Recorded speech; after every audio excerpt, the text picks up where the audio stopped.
Hello, and welcome to this question from the AQA A Level Accounting, June 2013, Unit 1 paper. This is question 1D. And this question is about completing a supplier's account.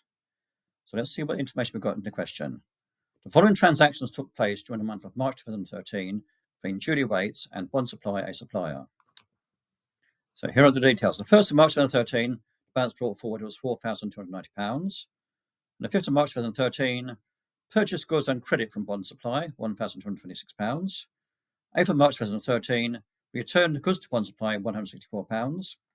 15th of March 2013, cheque was paid to Bond Supply after receiving a discount of £148, amounting to £2,820.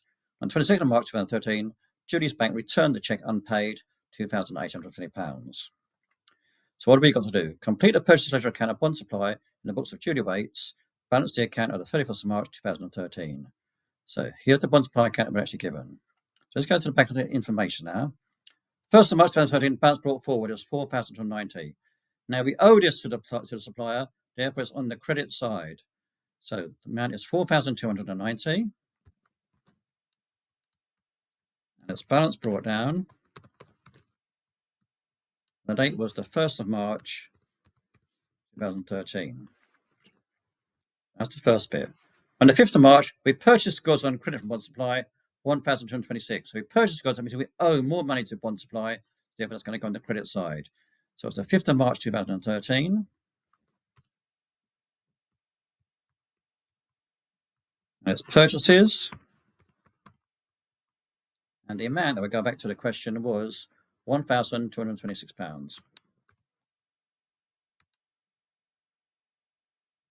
Right, on the 8th of March, Julie returned goods to Bond Supply an amount of £164. If you return the goods to Bond Supply, you reduce the amount owed to Bond Supply, so it goes on the debit side. So on the 8th of March 2013, we've got purchases returns.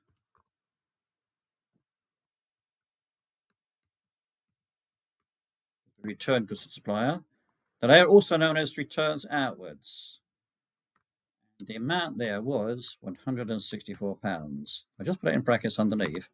So they're also known as returns outwards. Now, on the 15th of March, a cheque was paid to Bond Supply after receiving a discount of £148 and amounts £2,820. We sent a cheque to Bond Supply, reduces what we owed Bond Supply, so it goes on the debit side. So the amount was £2,820. Put it in the row below. The details will be bank. And the amount was the 15th of March 2013. Let me just add in an extra row here.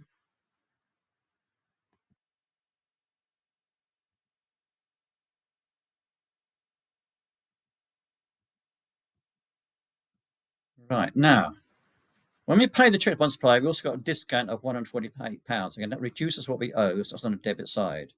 So you got £148, and that's a discount received. That's the same date as the bank payment, the 15th of March 2013.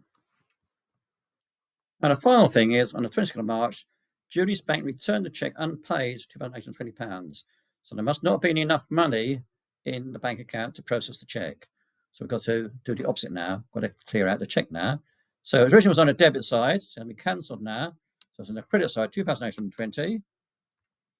That'll be bank. And the date this happened was on the 22nd of March 2013. Now, when we paid the cheque, it also included a discount received of £148.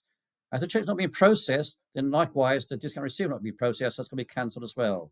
So on the credit side, I go £148, discount received. So I'll cancel it out because it was not processed. And then the date was, again, it was the 22nd of March 2013. Now, it says at the top,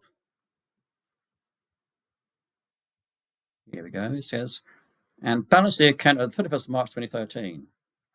So the biggest total is on my credit side, and that's going to total £8,494. We've got a smaller amount on the debit side. that means my balance carried down will be on the debit side. So it's at the end of March, so it's the 31st of March, 2013. Balance carried down, but I'll work that amount out now. Now the total will be the same as the credit side of 8484. So the balance carried down will be the difference between the 8484, take away the 164, take away the 2820, take away the £148. Making me a balance carried down of £5,352. Now, you must always remember, if there's a balance carried down, you must do balance brought down on the opposite side, because there's usually a mark for that in the mark scheme.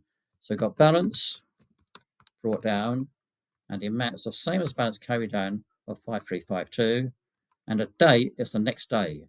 So the next day after the 31st of March 2013 is the 1st of April 2013. So as I said, you may get that balance carried down correct, but unless you put the balance brought down, in most of the mark schemes, you will not get the mark for it. So if there's a balance carried down, always do the balance brought down on the opposite side, and the date is the day after the balance carried down. So that's how to complete a purchase ledger account for a supplier. I hope you found it useful, and I will speak to you at the next video. Take care then. Bye-bye.